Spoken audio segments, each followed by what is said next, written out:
Novak Djokovic has landed in hot water. The usual, I guess. He's playing the French Open in Paris, but back home, there's trouble. The conflict between his country, Serbia, and Kosovo has flared up again. We'll discuss the conflict in detail, but first, let's focus on Djokovic. He played his first round match on Monday. After winning, he wrote something on the camera. This is what it says. Kosovo is the heart of Serbia. Stop the violence. No prizes for guessing which side he's on. Djokovic is criticizing the government in Kosovo, but he's ruffled some feathers in France too. Here's what the French sports minister said. It was a message that is very activist, that is very political. You shouldn't get involved, especially in the current circumstances, and it shouldn't happen again. So France says, stop the messages. But Djokovic is not interested. In fact, he has doubled down. Listen to this. I don't mind saying that. I mean, I would say it again, but I don't need to because you have my quotes if you want to reflect on that. I mean, of course, I'm aware that a lot of people will disagree, but it is what it is. It's something that I stand for. So that's all. Drama-free Grand Slam. I don't think it can happen for me. Kosovo wants action against Djokovic. It wants the International Olympic Committee to discipline him.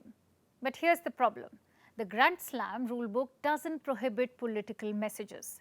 Players can speak on controversial issues, which means Djokovic cannot be punished. Now let's focus on the conflict in Kosovo. So what's that all about? Kosovo was once a province of Serbia. It declared independence in 2008. Around 99 countries, including the United States and the UK, recognized it. The rest do not. Even India does not recognize Kosovo. The current conflict is centuries old, and it's rooted in emotions and demography. Around 92% of Kosovo's population is Albanian. They reject Serbian control. They say Kosovo is their own country. Only 6% of the population is Serbian. Most of them live in the north, close to the Serbian border. That's where the clashes broke out. Serbia considers Kosovo to be the heart of its statehood and religion. It is home to many Serb Orthodox monasteries. That's what Djokovic wrote as well. Kosovo is the heart of Serbia. But the truth is, the vast majority of people in Kosovo disagree. In fact, in 1998, they rebelled to get rid of Serbian rule. Serbia responded with a brutal crackdown. That's when NATO intervened and bombed Serbia. Since then, a NATO contingent is stationed there. So now you know what the conflict is all about. But why the sudden flare-up? Well, last month, local elections were held in northern Kosovo. The Serbs boycotted it. So naturally, the Albanian candidates won. They tried moving into local offices with police help, but the Serbs blocked them. Tear gas was fired and clashes broke out. It's a very complicated and divisive issue. Not for Djokovic, of course. Like most Serbs, he firmly opposes Kosovo. I won't say I'm surprised. Djokovic is known for his overt political messaging. Remember his vaccine drama? Djokovic refused to take the COVID-19 vaccine in the year 2022. Yet, he turned up in Melbourne to play the Australian Open. Now, Australia's laws made vaccination mandatory. So, Djokovic was deported from the country. My point is, controversies are not new for Djokovic, whether it's destroying rackets on court, hitting balls at line umpires, or commenting on highly political issues. In this case, the law supports Djokovic. He cannot be stopped from making political statements at the French Open.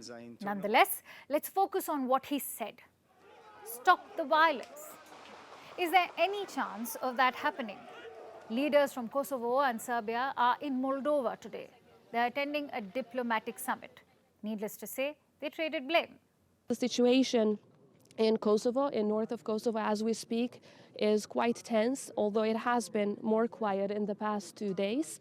And it's caused because President Vučić of Serbia is inciting, politically supporting, as well as financially supporting illegal structures that have turned into criminal gangs. Serbia will do its best and its utmost to de-escalate the situation, which means that we'll will attempt to persuade Serbs to protest calmly and peacefully. Of course, they are very determined, they are very decisive. Both Serbia and Kosovo are led by nationalists, so chances of a long-term resolution seem unlikely. But an end to the recent flare-up would be welcome. No thanks to Djokovic, of course.